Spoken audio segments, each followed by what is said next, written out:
എന്തല്ല സുഖാണോ? ഞാനിവിടെ സുഖമായിട്ട് അടിപൊളി സന്തോഷത്തോടെ ഇരിക്കുകയാണ് കേട്ടോ. 5 ദിവസത്തെ ഓട്ടത്തിന് ശേഷം ലീവിലാണ് കേട്ടോ. സാറ്റർഡേ സൺഡേ ലീവ് കിട്ടി. ശനിയാഴ്ച രാവിലെ ഇവിടെ അടുത്തുള്ളൊരു പാർക്ക് വരെ പോകും. ജസ്റ്റ് ഒന്ന് ഓടിയിട്ട് വരാന്നേ. അത് കഴിഞ്ഞ് ഏട്ടൻ്റെ കൂടെ കളിക്കാൻ വേണ്ടി പോവുകയാണേ. ഞാൻ മാത്രമല്ല, ചാർലിയും കൂടെ ഉണ്ട്. ഇത് കണ്ടോ, ഈ ഫ്ലവർ ഇവിടെ പൂക്കാൻ തുടങ്ങി കേട്ടോ. ബാംഗ്ലൂരിൽ നല്ല രസമാണ് കാണാൻ. സൈഡിൽ ബാംഗ്ലൂരിൽ വേറൊന്നും ഭംഗിയില്ലെങ്കിലും ഇത് കാണാൻ നല്ല രസമാണ്. അപ്പം ഞങ്ങൾ ഗ്രൗണ്ടിലൊക്കെ എത്തി. ഇവർ വാമപ്പൊക്കെ തുടങ്ങി കേട്ടോ. ചാർലി ഞാൻ എന്നാ സുമ്മാവാ എന്നും പറഞ്ഞ് ചാർലിയും അവരുടെ കൂട്ടത്തിൽ തുടങ്ങി. ഇത് ഓപ്പണൻ്റ് ടീമാണ്.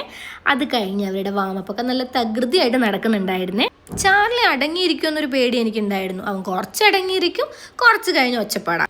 അവനെയും കൊണ്ട് ഒന്ന് ഞാൻ നടന്ന് കുറച്ച് അവിടെ ഇരുന്ന് അങ്ങനെയൊക്കെ സമയം കഴിഞ്ഞ് ഇവരുടെ ബാറ്റിംഗ് എത്തി കേട്ടോ. ഏട്ടൻ്റെ ബാറ്റിംഗ് ആയിരുന്നു. നല്ല രസമുണ്ടായിരുന്നേ കാണാൻ. ബ്രേക്ക് കിട്ടുമ്പോഴൊക്കെ ചാർലിനെ ഞാൻ അയച്ചിടും. ചാർലി അവരെ കൂടെ കിടന്നങ്ങ് കളിക്കും. കുറച്ച് വന്ന് എൻ്റെ അടുത്തിരിക്കും, വെള്ളം കുടിക്കും. പിന്നെ അവന് ബോറടിക്കുമ്പോൾ നടക്കാൻ പോവും. അങ്ങനെ ഇവരുടെ കളി കഴിയുന്നവരെ ഞാനും ചാർലിയായിട്ടൊരു മൽപ്പിടുത്തം തന്നെ അവിടെ നടന്നു. നല്ല വിശപ്പുണ്ടായിരുന്നേ.